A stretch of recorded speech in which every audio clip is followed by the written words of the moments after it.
Hello, welcome to Crafting Unedited. My name is Sierra, as you may know, and if you don't, hi, nice to meet you. So today on our episode of Crafting Unedited, I am going to show you tell you how to use Infusible Ink Markers, these bad boys, on chipboard. This. Yeah, it's a little warped because I pressed it already.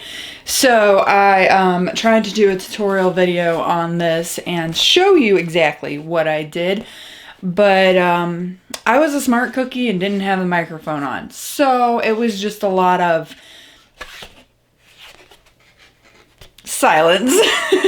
Not me. So I wanted to still tell you how I did it and some tips and tricks for it. So Infusible Ink Markers on chipboard. So the Infusible Ink Markers that I used is the standard pack. It has Cardinal, which is red, black, bright green, ultraviolet, and tawny. So it's like a pink, a green, a purple, a brown, and a black. I actually thought the purple was blue, but whatever. It's still really cool looking. So yeah, it's just a basic pack, and I bought mine from cricutcom, and I'll drop the link in the description down below for everything that I used. And right now, and they typically always have some sort of sale on, but right now if you use that link down below, it's 30% off of all materials. So make sure you get on there and order some Cricut Infusible Ink pens, maybe some Infusible Ink transfer sheets, lots and lots of fun stuff. Anyways, not advertising, just, letting you know about a sale. Anyways, so Infusible Ink Markers and graphics chipboard. So I get my chipboard from Amazon.com, and it comes in a pack of 25, I think, and it's the 2mm white chipboard by Graphics. I'll put the link down below as well so that you get the right stuff. I love this brand. I haven't had any issues with it. Cuts pretty well with the maker using the knife blade. Does have to have a few passes, so just keep that in mind. As with anything thick on the Cricut maker, just how it is, makes sense. So you'll also need some copy paper and your Cricut. That's it. Well, maybe some heat transfer tape as well. You gotta be able to put the paper on the chipboard. Anyway, so the steps that I took to obtain or to get this are, I did not draw that with marker. That is way too straight for me to draw these. Anyways, so what I did was I typed out the text in Cricut Design Space using one of the 100,000 fonts that I have in there, or two of them because there's two names on this. Anyways, so I typed out the name, and then I went to make it, reversed the image. Oh, backtrack. So in Design Space, when you are using the markers, you want to make sure that you have it set to draw and in the infusible ink color that you're going to use. So up where it says draw, cut, score, engrave, whatever, deboss, you're going to want to make sure you have it on draw, and then in the little box right next to it in Design Space, you'll want to make sure that you select from the drop down, scroll through and find those colors of your markers in that little drop down menu. That will tell Cricut, your machine, that you want to use a specific color for a specific image. I'll explain which ones I used in just a second. So when you do that, it makes it easier to get different colors. So if you're drawing a smiley face and you want it to have blue eyes, you want to make sure that you highlight the eyes and select blue for your eyes. Blue infusible ink or ultraviolet infusible ink. So example, for this name, Alana, I used draw. I selected one of the writing fonts, and I went to the little box and I selected ultraviolet Infusible Ink 1.0 marker. You can find that information on the marker and on the marker package. So it tells you right here, Infusible Ink Markers, and down here 1.0 basic. And then if you don't keep the packaging, it tells you right there on the marker, black Infusible Ink Marker 1.0. All of the details you need are right there, so it makes it pretty easy. So I selected that for that one, and for the bottom one I selected black. It's that simple. And then you go to make it, and you mirror your image. Mirror the image. Write yourself a note. Mirror it, because when your Cricut draws it out, if it draws it normal, then it'll transfer backwards. So it's just like HTV. Mirror the dang image. I feel like I need to have that plastered onto my forehead and then all over the area back there, because my dummy self doesn't remember to mirror most of the time.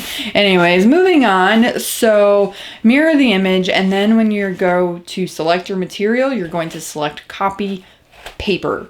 So you've got your copy paper selected, you've got your mirrored image, and you're ready to go. You'll take a light grip mat, take a sheet of 8.5 by 11 copy paper. That's as big, or I guess you could do 11 by 17 or 11 by 14, but 11 is the widest that copy paper goes. So whatever size paper, you'll just select that size of copy paper. So if you're not sure, you can go to browse all materials and just type in copy paper, and you'll see all the different options that you have for selecting copy paper. I have a laser printer, so I just used laser copy paper setting. So you can use whichever one fits your printing needs. And it doesn't matter which one it is. I mean, it'll go on any of them, but you want to make sure that you select the right one just for good purposes. All right, so you've got your printer paper selected. You're going to take your light grip mat, use a sheet of regular copy paper, laser copy paper, whatever you have, and send it through your Cricut machine. It'll draw out your image, and then you can pop it back out. There is no need to cut it unless you absolutely want to. It's going on a piece of copy paper. Nothing else is going to transfer over unless you do what I did and you have two different names. Then both names will transfer unless you cut them apart. I wanted them both on the same thing, so why not? Right? Right. So you don't have to cut it, which makes it a beautiful thing. You don't have to weed it. Also another very beautiful thing if you're using the pens and you have a very detailed image. There's no weeding, so it's pretty cool. Anyways, so, and then when you're ready to press, you're going to preheat your press to 400 degrees, like your marker package says. 400 degrees. At first I was a little nervous because it is just paper. And it's pretty hot. And so 400 degrees, let that preheat, get your image set. So put your piece of copy paper on top of your chipboard, design down, design face down. You're going to use some heat resistant tape to hold it into place onto your chipboard. Just little pieces, you don't need a whole lot, just enough to keep it flat. But you do want to make sure that you use it for all four sides. Tell you why in a second. So you've got everything ready to go. And you put your piece of chipboard with your design onto your press. Press it for 15 seconds. 15 seconds. If you feel that's not long enough, you could do up to 20, but I would not do any more. It just makes me very nervous because it is paper again. And also the longer you press it, chipboard at that temperature, the more that this happens. So keep that in mind. All right, so you're ready to press. Press for 15 to 20 seconds, no more. Lift it, leave it, walk away. Lift your press, put the press off to the side. If you have a swing arm, move it over to the side, turn it off, walk away. 2 to 3 minutes, let it sit, let it completely cool off, totally cool off. Then come back and remove it from the press and remove your transfer very gently. Reason being is The markers don't, well, for the infusible ink as well, the markers don't transfer all of the ink onto whatever you're transferring it onto. The paper has absorbed some of it, so when you press it, it's still a bit damp, the ink that is. And when you lift it, that paper is going to shift around a little bit, and it can cause marbling, shadowing, smearing. So kind of the same thing as if you're writing with a marker or a gel pen and your hand goes across and smears it all over the paper, and now you got a big old mess. Same concept. So leave it, walk away, let it dry, let it cool off. It's also going to be very, very freaking hot. It's just under press for 400 degrees for 20 seconds. What do you expect? All right.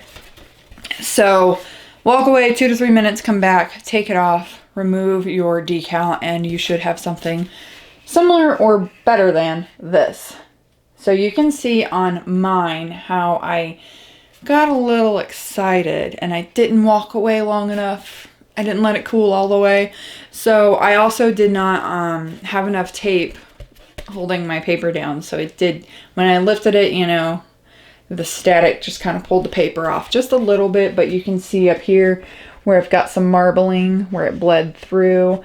The bleed through I'm fine with, but the marbling or the smearing from where I pulled off the decal too early is a little saddening, but that's okay. It's for the kiddos and they're just going to color it anyway, so it doesn't really matter, right? Right. Alrighty. That was a lot of rights. Sorry. So anyways, that is how you use Cricut Infusible Ink Markers on chipboard. Something I didn't really think to use it on until I was going through my supplies that I currently have on hand. And I was like, what can I use these markers on? And I saw the chipboard and I figured, why the heck not, right? Worst case, I have a piece of danky chipboard. Best case, I have a really cool piece of chipboard. So that's how you do it. I hope that you enjoyed this and I hope that it was very helpful. I know that it was for me to learn the experience, and I love to share it with you to teach you how to do things that you wouldn't normally think of, get a little out of your comfort zone and be a crafter. Subscribe, because I have so many more of these tutorials coming up. I have so many more ideas on what to use Cricut Infusible Ink on, Infusible Ink Markers on, HTV on. I got some new tricks up my sleeve for that. Wood, shirts, everything. I just have so many things that I want to teach you guys. So make sure you subscribe so that you can learn so much and be as have all this fun stuff too. So, and sell it. Make some money off of it. I'll teach you how to do that too. Keep watching. Subscribe, like this video. Tell me what you thought. Did you think that you could use infusible ink markers on chipboard? I'd like to know. Until next time, we will see you later.